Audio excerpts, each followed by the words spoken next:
Hello everyone, welcome and welcome back to my new video. आज का दिन है, शनिवार का दिन है। सुबह के बज रहे हैं अभी 8। नहा धो के आई थी किचन में। इससे पहले यथार्थ का टिफ़िन रेडी हो चुका था, वो स्कूल चला गया था और हमारी चाय वगैरह हो गई थी। नहा धो के आने के बाद बस मैं अपनी लंच की प्रिपरेशन में लग गई हूँ। टिफ़िन की तैयारी कर रही हूँ सौम्या के पापा की। तो मेरे पास प्याज रखे थे, तो मैंने एक कढ़ाई ली, उसमें मस्टर्ड ऑयल डाला। प्याज है उनको क्यूब शेप में काट लिया और उनको अच्छे से भून लिया मैंने। और एक मिक्सी के जार में मैंने 2 बड़े टमाटर लिए हैं और प्याज लिया है, हरी मिर्च ली है, लहसुन लिया, उसका पेस्ट मैंने बना लिया है। उसी ही कढ़ाई में बस प्याज वगैरह निकालने के बाद मैंने उसी ही कढ़ाई में ग्रेवी को ऐड कर दिया है मसालों के साथ। हल्दी है और रेड चिली पाउडर है, जिससे कलर बड़ा अच्छा आता है। और साथ ही में बस धनिया पाउडर और नमक भी इसमें ऐड कर दिया है।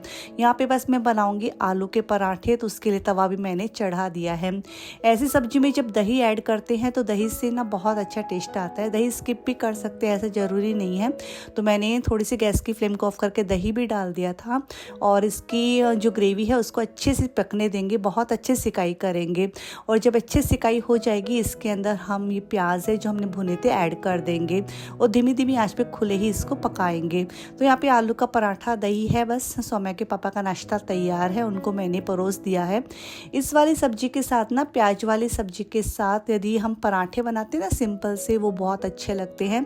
तो मैंने टिफ़िन में पराठे ही डाल दिए हैं, जिससे कि टेस्ट अच्छा लगता है। वैसे भी टिफ़िन में जब रोटियां रहती है वो थोड़ी कम अच्छी लगती हैं, पराठे रहते हैं वो खाने में टेस्टी लगते हैं। तो यार टिफ़िन भी बस पैक हो गया है। सौम्या के पापा को उनका टिफ़िन दे दूँगी और बस वो अपने ऑफिस के लिए निकल जाएंगे। बस यहाँ गेट पे खड़े खड़े भी कुछ बस बातें हमारी होती रहती हैं, मतलब क्या करना है शाम को, क्या बनाना है, मतलब पहले से प्लानिंगें चलती रहती है मेरी। और बस इस बहाने 2 बातें हो जाती हैं। बस ये अपने ऑफिस के लिए निकल गए और बस अब मैं अपनी दिया बत्ती वगैरह करूँगी। Hello everyone, welcome back, good morning. Hey guys, कैसे हैं आप सब? होपफुली सब बढ़िया होंगे। और आज है सैटरडे और कल है संडे। शनिवार का दिन है, तो आज साफ़ सफाई है, थोड़ी सी अच्छे से करनी है। और आज हाउस हेल्पर भी नहीं आएगी, तो और भी अच्छे से इत्मीनान से मैं अपने काम कर सकती हूँ सारे, क्योंकि वो आते हैं तो टाइम का बाउंडेशन हो जाता है। और बस अभी ये देखिए, पहचान गए क्या? कल जैसे कि बछबारस थी और बछबारस संतान के लिए किया जाता है। आफ्टर आपके जब बेबी हो जाता है उसके बाद ये सब पूजा की जाती है। और बस अभी मैं अपने घर के कामों में लगूंगी। उससे पहले दिया बत्ती वगैरह मेरे को करने रहते हैं, वो मैं इत्मीनान से बैठ के 15-20 मिनट करती हूँ। और फिर थोड़ा सा नाश्ता पानी करूँगी। ऐसे मैं चाय पी चुकी हूँ और उसके बाद बस फटाफट अपने घर के कामों में लगूंगी। पता नहीं 1.5 घंटा लगेगी, 2 घंटा लगेगी, लेकिन मैं कंटिन्यू करती हूँ ना, तब मेरे सारे काम आराम से 2 घंटे में हो जाएंगे। मतलब इवन मैं यदि बर्तन भी करूँगी और झाड़ू पोछा भी करूँगी, क्योंकि जैसा कि वो आएगी नहीं आज आरती, और कपड़े भी वॉश करके सुखाने हैं। तो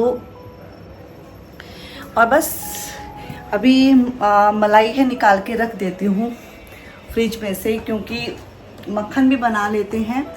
तो इतनी सारी मलाई रखी थी और कुछ आँच वाले दही की है, तो बड़े से पतीले में निकाल लिया। बड़े से पतीले में क्या इजीली ना सब हो जाता है।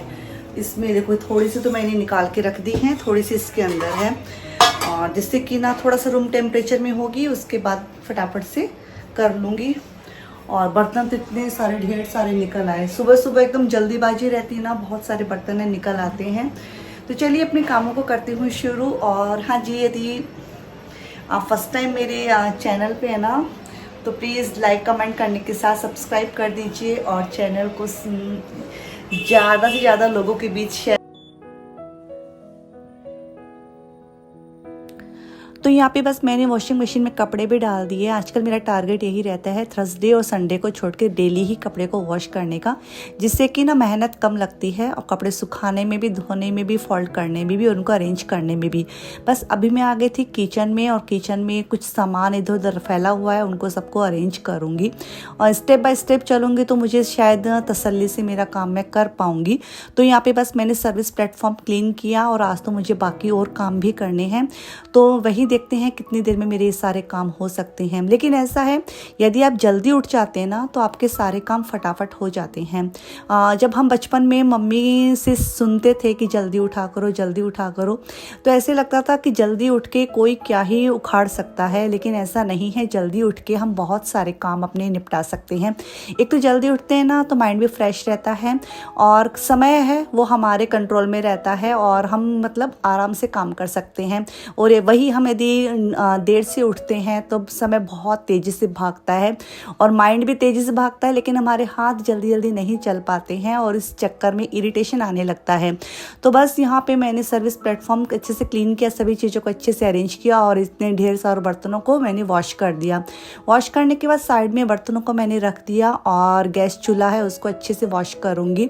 और क्योंकि जैसा कि आज मुझे ही करने हैं सारे काम, तो आलस भी क्यों, आराम से करेंगे सारे कामों को और तसल्ली से करेंगे। इतना भी आराम से नहीं करेंगे कि मतलब शाम ही हो जाए, लेकिन मैं अपने कामों को मतलब तरीके से करूँगी, अपने हिसाब से मैं कर लूँगी। तो यहाँ पे बस मैंने गैस चूल्हा है अच्छे से क्लीन कर दिया था और इसके ऊपर कटोरियाँ रख दी थी बर्नर के ऊपर, जिससे कि पानी ना इनके अंदर नहीं जाए, वरना बर्नर के अंदर पानी चला जाता है ना तो गैस ख़राब होने का मतलब वही रहता है, टेंशन हो जाता है, फिर कुछ भी ख़राब हो जाता है तो अच्छा नहीं लगता है। तो यहाँ पे बस अच्छे से पोंछ दी है मैंने गैस चूल्हा। और जब हम जिस दिन साबुन से वॉश करते हैं ना गैस को, उस दिन वो ज़्यादा चमकती है, लेकिन डेली वॉश नहीं करना चाहिए, अवॉइड ही करना चाहिए। 7-8 दिन से 9-10 दिन से ही एक बार इसको अच्छे से वॉश करना चाहिए। तो यहाँ पे बस मैं लगे हाथ है, मटका भी भर दूंगी और साथ में खिड़की वगैरह इनको सबको पोंछ दूंगी। अब बस मेरा किचन तो अच्छे से सेटअप हो गया था। अब मैं आ गई थी हॉल में। तो हॉल में यहाँ पे बस मैं सबसे पहले कुशन कवर है, इनको सबको कुशन्स को हटाया मैंने। और मतलब मैं इसका रनर भी हटाने ही वाले थे, लेकिन एकाएक मेरा ध्यान गया मतलब उसके ऊपर, पंखे के ऊपर। तो पंखे को क्लीन करूँगी, साथ ही जो मेरी एसी है उसके फिल्टर को भी ब्रश की हेल्प से क्लीन कर दूंगी। निकालूंगी नहीं, ऐसे भी वो आराम से क्लीन हो जाएगा। और इस ब्रश की हेल्प से काफ़ी मतलब हेल्प मिल जाती है।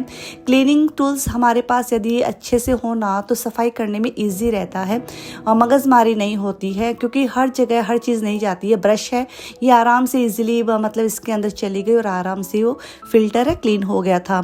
तो यहाँ पे बस मैंने सोफ़ा सेट कर दिया था और अच्छे से दीवारों की क्लीनिंग कर दी थी। और यहाँ पे बस टीवी कैबिनेट है, इसके ऊपर भी बस कपड़ा मार ही दूंगी। इन सब चीज़ों पे तो डेली ही कपड़ा मारना पड़ता है, क्योंकि फर्नीचर ऐसा है थोड़ी भी धूल मिट्टी आती है और तुरंत दिखने लगती है। मतलब ऐसा नहीं है कि शाम तक भी होने लगती है, एक दिन छोड़ने की तो बहुत दूर की बात है, शाम तक होते होते भी इनके ऊपर धूल मिट्टी दिखने लगती है।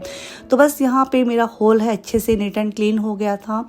मैं आ गई थी मास्टर बेडरूम में, और मास्टर बेडरूम में भी सुबह खूब सारे ढेरों कपड़े बिखरे हुए थे, लेकिन मैंने उनको फोल्ड कर दिया था। तो वो तो बिहाइंड द कैमरा ही मेरा हो गया था सारा काम, क्योंकि इतने सारे काम रहते हैं, सब कुछ हम कोई भी हो कैमरे के सामने सारे काम तो नहीं हो पाते हैं ना। फिर मतलब ऐसा रहता है कि कैमरे को सेटअप करते ही इंसान रह जाएगा। तो यहाँ पे बस मैंने चादर को उठाया नहीं, इस तरह से ही मतलब झड़क के सफाई कर दी है और अच्छे से चादर को टाइट कर दिया है। फर्नीचर बस सारा ही पोंछ दूंगी। मैंने इस वाले कपड़े को, माइक्रोफाइबर क्लॉथ्स को थोड़ा सा सूखा गीला मतलब रहता ना वैसा सा कर लिया था, जिससे कि फर्नीचर आराम से क्लीन हो जाए। और बस आ गई थी बच्चों वाले रूम में। तो बच्चों वाले रूम में भी बस चादर वर्दर तो फोल्ड की हुई है, सौम्या ने उठते ही अपनी चादर फोल्ड कर दी थी। और यथार्थ तो बहुत जल्दी जाता है, तो उसको तो कितना भी बोलो उसके सर पे से जू भी नहीं रेंगती है। तो यहाँ पे बस ये वाली चादर भी मैंने उठाई नहीं, इस तरह से ही मतलब झड़क दिया और इसको अच्छे से टाइट कर दूंगी। और मतलब फटाफट वाले काम करूंगी, ऐसा नहीं है कि बहुत ऐसे इनमें टाइम लगाने वाली हूँ। और यहाँ पे पूरे ही घर की मैंने अच्छे से झाड़ू निकाल दी। जब हम झाड़ू निकालते हैं तो ऐसे लगता है कि मतलब कितने अरसों तक यहाँ झाड़ू ही नहीं निकली है। ऐसा नहीं, मैं डेली बेसिस पे झाड़ू निकालती हूँ। जब मैं बासी झाड़ू निकालती हूँ ना सुबह सुबह, तब भी मैं इतना कचरा निकालती हूँ, और जब मतलब बाद में भी झाड़ू निकालती हूँ तब इतना कचरा निकल जाता है। तो बस यहाँ पे पूरे ही घर में मैंने अच्छे से मॉपिंग कर दी है। मॉपिंग करने के बाद बस सारे ही डोरमेट को उनकी जगह पे लगा दूंगी। और स्लाइडिंग को मैं ज़रूर बंद कर देती हूँ, जिससे कि धूल मिट्टी अंदर ना आए। कर्टेंस वगैरह उनको अच्छे से सेट कर दिया है। बस ये देखिए, जब हम खुद सफाई करते हैं अपने घर की और हमारे काम हम खुद करते हैं, उसमें मतलब बहुत फ़र्क होता है। मतलब कहने को मतलब हम कह सकते हैं कि ऐसा है ना कि मतलब गृहस्थी है, रखना पड़ता है मेड को, लेकिन ऐसा है यदि मतलब हम खुद काम करते हैं उसकी फिनिशिंग ही बहुत अच्छी होती है। तो बस सारे ही घर के लाइट पंखे जितने भी मैंने ऑन कर रखे थे उनको मैं करूँगी ऑफ, और बस अभी मैं दूंगी पौधों में पानी, क्योंकि अब बारी आती है पौधों को पानी देने की। बारिश तो अब चली सी गई है, बहुत ही मतलब बूंदाबांदी, जैसे सुबह सुबह थोड़ी सी बूंदाबांदी आ रही थी, उसके बाद एकाएक इतनी अच्छी वाली धूप आने लगी थी। तो यहाँ पे मैंने बस दिया पौधों को पानी, और मेरे कपड़े भी अच्छे से वॉश हो गए थे, उन कपड़ों को भी बस अब मैं सुखा दूंगी। और कपड़ों को सुखाने के लिए अब ये वाली जगह मेरी छोटी नहीं पड़ती है, क्योंकि डेली बेसिस पे कपड़े धोते हैं तो आराम से इजीली यहाँ पे कपड़े हैं मेरे आराम से आ जाते हैं। तो इस तरह से हम अपने घर के कामों को ना बहुत आसानी से मैनेज कर सकते हैं। और जब हम बचपन में हम काम करते थे तो मम्मी ने इस तरह से कामों को सिखाया है, यदि कोई आपकी हेल्प ना भी करे तब भी आप अपने कामों को कैसे कर सकते हो। मतलब ऐसा नहीं है कि मम्मी ने हाथ पकड़ पकड़ के सिखाया है, लेकिन उस टाइम का एनवायरनमेंट ही ऐसा था कि हम लोग देख देख के अपने आप ही सीख जाते थे। जिसके अंदर सीखने की ललक रहती है ना, वो इंसान अपने आप ही देख देख के भी सीख सकता है। चाहे कुकिंग हो, चाहे क्लीनिंग हो, कुछ भी काम हो, यदि हमारे अंदर सीखने का मोटो होता है तो हम आराम से सीख सकते हैं किसी भी काम को। कोई भी काम करना इम्पॉसिबल नहीं है, हम हर काम को कर सकते हैं। तो यहाँ पे बस कपड़े वपड़े मैंने सुखा दिए थे, और बाथरूम की भी मॉपिंग कर दी थी, क्योंकि बाथरूम बिल्कुल भी मैं गीला नहीं रखती हूँ, मुझे मतलब पसंद ही नहीं है। और यहाँ पे थोड़ा सा अपने बस फेस को अच्छे से क्लीन करूँगी, और सुबह से धूल मिट्टी में एकदम भर ही जाते हैं, इस तरह सफाई करते हैं। और बालों में कॉम्ब मैंने पहले ही कर लिया था, बालों को तो कॉम्ब नहीं करूँगी। और इस टाइम पे ना थकान सी हो गई थी, ऐसे लगता ना, लेकिन एक तसल्ली वाली ना मुस्कान भी थी चेहरे पे कि हाँ मेरे सारे काम मैंने टाइम पे कर लिए। कभी कभी ऐसे लगता है कि यदि वो ना भी आए तब भी चलेगा, लेकिन नहीं, गृहस्थी में हमें रखना चाहिए, कभी भी ज़रूरत पड़ सकती है। और बस यहाँ पे पानी पीऊँगी तसल्ली से बैठ के सुकून से। और अभी बस मैं सौम्या का ही वेट कर रही थी, उसको नाश्ता पानी दे दूँगी जैसे ही वो नहा के आएगी। और बस ये था मेरा छोटा सा वीडियो है गाइस। आपको कैसा लगा? यदि आज का वीडियो आपको पसंद आया तो प्लीज़ लाइक कीजिएगा, कमेंट कीजिएगा। यदि आप मेरे चैनल पर फर्स्ट टाइम विजिट कर रहे हैं तो चैनल को सब्सक्राइब जरूर कीजिए, और पहले से है तो ज़्यादा से ज़्यादा शेयर कीजिए। Till then take care, bye bye, love you all.